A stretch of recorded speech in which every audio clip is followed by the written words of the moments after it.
This is Esther the pig here.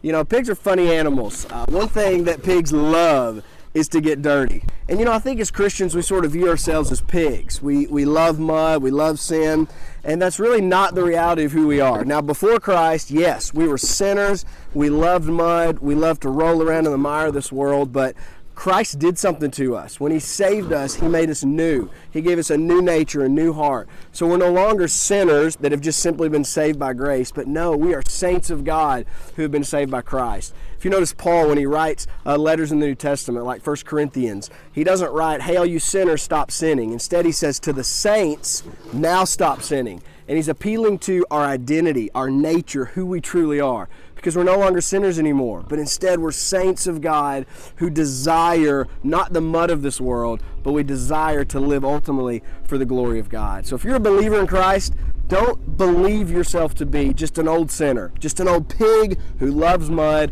and that's just what you have to do. Instead, view yourself as a saint of God. No, you used to love mud, but not anymore. Now you love the Lord. So whenever you have a desire to sin, remind yourself that's not who I am anymore. No, I'm a saint of God, and in Christ I can say no to sin and yes to God, because I'm dead to sin and alive to God now through the power of the gospel. So you're not an old sinner, you're not an old pig, so stay out of the mud, Christian, and instead live for the glory of Christ.